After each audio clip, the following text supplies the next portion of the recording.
Now, yes, You're not smart. granted, I'll give you, it's monumental that someone sacked up and went to North Korea. Nobody ever does that. They always meet in the demilitarized zone. Yeah. So, yeah, okay. So, Trump crossed the line in the sand. Big deal. What's going to happen? You think they're going to kidnap the president? Are you kidding me? Everybody's trigger finger is locked right now. You can't touch Donald Trump. Donald Trump is 10 feet tall and made of steel with right now. Everyone blows a hair out of place, and he will bomb the shit out of them. Which is also why I'm 100% positive that Trump will win another 4 years. World peace. It's for that reason, because this is the way the U.S. constitutes as world peace. Everybody is too afraid to do anything. Yes, and Kim Jong-un is too smart. He is too smart to fuck with him. He's going to let Trump think he knows. If Kim Jong-un was an idiot, we would have blasted him out of the water a long time ago. He's not a threat. He's not scary to us. He's just an idiot. But we have to play along because he's got a nuclear bomb. Well, he's got the facilities to create one. He actually doesn't have the bomb. That's true. Yet. He doesn't have the actual bomb. No. Thank God for that. But I don't think he's too far away from it, though. It's going to be interesting to see what happens over the course of these two elections because we really do have a chance to change the world here. But God, no, world peace is nowhere on the horizon. Absolutely not. I don't know who posted that, but he's got to fucking open his eyes. Yeah. Get woke. Yeah. Get woke, as the flat earthers would tell you. Get woke, because woken is a round earth term. You got to get woke. I'm woke. I'm woke. Fuck. I hate that, but this dude's got to get woke. That's fucked up. There is not a goddamn sign of world peace. What are you talking about? Even Canada's arming up. We got the Chinese buzzing our warships in the fucking sea. Yeah. World peace. Jesus Christ. We've never been further. No, we've never been closer to another world war than we are right now. I actually, speaking of world wars, so I watched this phenomenal little, is like a little mini, holy fuck, who video. was that posted that? Sorry. Do you know who posted that? I'm going to look for that tonight. He's actually a guy I went to high school with. He's a buddy of mine. Oh, did he graduate? Because he shouldn't have. Anyway, yeah, he did. Sorry, I didn't mean to crap on your story. Just that really makes me mad when people are that stupid. Yeah, well, the world is full of them, and it's unfortunate. That's why me and you are here. Sorry, you were watching something about a thing? Yeah, I was watching something about a thing. I was watching a video. It was basically what it was is it was about what would have happened if if Nazi Germany had won the war. Oh yeah, there's a movie about that. A great movie called Fatherland with Rutger Hauer. Right. Now, this was a little bit different because this didn't take it from the movie as much as it took it from if they were to have won, here's how they would have had to have done it. Oh, like and militarily? Or politically? Well, politically, like really, because they wouldn't have been able to get in, they wouldn't have been able to start any bit of a war with the U.S., and they never should have started the war with Russia, and they should have stopped, never attempted, which they ended up stopping doing, the war against Japan. Yeah, well, Japan was the wild card in the whole fucking thing. Yeah. So it was fascinating because they were talking about what they would have had to have done is basically they would have had to have brokered a deal with the U.S. and with Russia to basically say, okay, look, here's what we can offer you. If you leave us alone, let us take over Europe. Here's what we can offer you. And they would strike out a bargaining deal in order to keep the U.S. at bay and to keep Russia at bay. Now, here's the interesting thing about this video. This is fascinating to me. Sorry, yeah. What's that? I don't see that Roosevelt would have gone for that, but.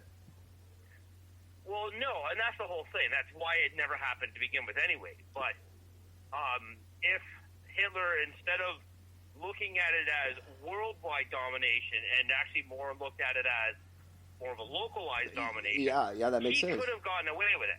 It's just Churchill was such a charismatic dude. Everybody loved Churchill. You would never convince. Well, Russia, you could have convinced him, no problem. Russia will fucking sell their mom for a loaf of bread. They don't care. No, not at all.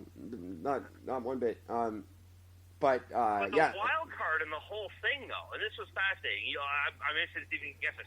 Which country do you consider would have been the wild card? There is one country that was considered the wild card of the whole thing, which means even if he brokered the deal with the U.S., even if he brokered a deal with Russia, there is one country that still was going to fuck up his plan. Well, obviously Burkina Faso. Canada. Yeah, no, of course it's Canada. Yeah. We were the ones that, no matter what happened, no matter what deal got brokered, no matter what happened, Canada was going to be stupid. The one country was going to step and go, we're going to send in a group of guys who are going to fuck everything up. Well, by that point, like, we went in there. We saved the fucking day. Sorry, Tom Hanks. We were the reason why. Yeah, absolutely. Sorry, Spielberg, but it was us, you know. Yeah. We came in and we were like, all right, it's enough watching these kids play. Let's put the kids to bed and the men will go to work. And we went and we saved the day. And we were zealous. We wanted to kick some ass. We wanted to kill some Nazis. Like, it was. And we were good at it too. Oh yeah, it's because we don't give a fuck, and we come from a hellish country. Like, I know Vancouver's full of fags, like, and not gay people. I mean, GHEY gay. Vancouver's lame, but the rest of the country is pretty fucking harsh. And back then, like, most people didn't even have plumbing. We lived a rugged life. You think we were scared of a couple of Germans? Fuck no. You ever meet someone from Germany? They're the most comical, fucking cartoonish people. They're not scary at all. And Hitler wasn't a scary dude. We're fucking lumberjacks without tools. Have you ever seen the pictures of the tools we used to use to chop down trees that were 3 times the size of our fucking cars? We did it with, like, Swiss Army knives in our teeth. Yeah, we didn't. Yeah, no, we were hardcore. Our grandparents must have been the toughest fucking dudes in the world. Like, Paul Bunyan wasn't about giants; it was about Canadians. Do you want to know how tough fucking we were? I could take a line out of fucking planes, trains, and automobiles. All the mothers out there in that area, all the mothers, daughters came out sideways. She didn't scream once. Yeah, that's Canadian. Yeah, Canadian women did it. Fucking driving the carts. Yeah, they did that, running a four horse fucking trolley cart. Oh yeah. While they were running that, kids coming out sideways. They didn't care. That fucking will be fine. Then they fed the kid twice, and it was her turn to plow the field. Yeah, exactly. Just out there in their diapers, pulling the fucking ox. Everyone that lied, they went to war. Everyone went to war underage. My grandpa went when he was 17, which blows my fucking mind because I think of me when I was 17, and all I was going to war with was bra straps. I was 17. I was already a drunk. But people I was warring with where to go get my next case of beer from. Just anyone who's planning on starting a war, just remember all Canadians went, some as young as 4, went to Europe to fight in World War II. That's just, don't look that up because it's true. That's right. 4-year-olds stormed the beaches. Our sharpshooter was 7 months old. Amazing. Yeah, a great left eye. That was the original Left Eye. That's right. The 7-month-old sharpshooter. Fuck, that's a good movie. We got to talk to Paul Gross about that movie. Oh. The 7-month-old sharpshooter. I love it. Yeah, you don't want to fuck with Canada. That's why nobody does. It's not because we're polite. It's because they know, they remember. We got the track record.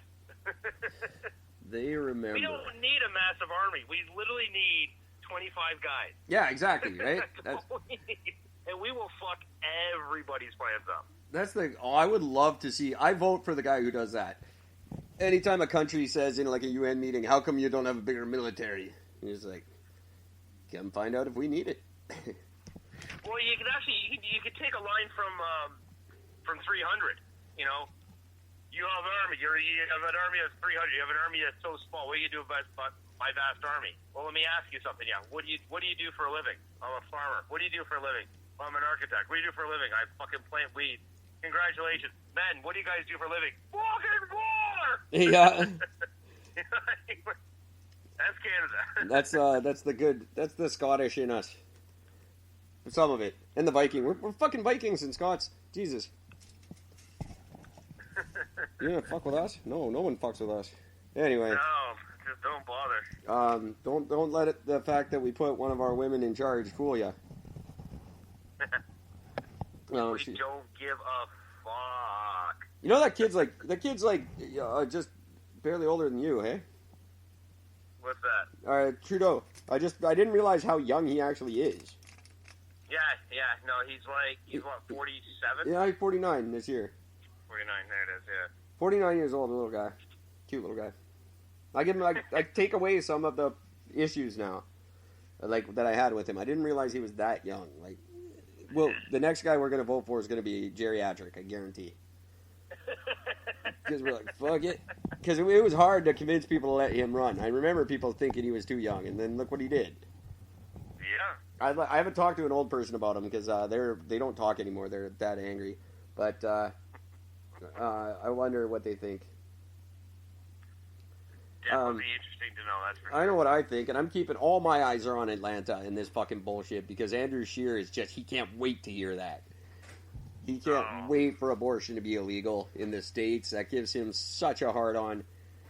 This is a guy, if you guys don't know, this is a guy, he voted against equal rights in 2005. 3 years in a row now, he's adamantly refused to participate in Pride festivities. He just won't because gays are wrong. And he does not hesitate to tell you that gay is wrong. I just don't understand how anybody could possibly fucking care about gay. Like being gay. That boggles my mind how anybody could give a slightest fucking shit. I don't know how your writings are wanting to suck another dude's dick. I just don't get it. I don't know how your writings are, so I'm not sure where Niagara West is in relation to you. Vote in 2 hours away. Yeah, so that's that in political writing terms. You probably don't know, but get used to hearing the name Oosterhoff, because I'm going to be talking about Sam Oosterhoff a lot. Oosterhoff? Sam Oosterhoff. Or Oosterhoff. It's either off or Hoff. I don't know, but he better get the hell off my TV, because he's going to hear a lot about me. Sam Oosterhoff is a conservative MP who stood up and said it is his mission to make abortion unthinkable in our lifetime. Well, considering it's the conservatives that want to bring back the death penalty, y'all got some pretty fucked up opinions about things. So, yeah. This is also... I hate this fucking planet. He very much supported. It wasn't Alabama. It was the other one, the other state that where abortion's legal, but you have to bury the child in a cemetery or cremate it as a human. Just to psychologically fuck with people. He's all about. Yeah, because everybody walks through fucking. I'm literally the only person that walks through a cemetery without coming here specifically to see a person. That would psychologically affect nobody. Oosterhoff. Nobody would be affected by this.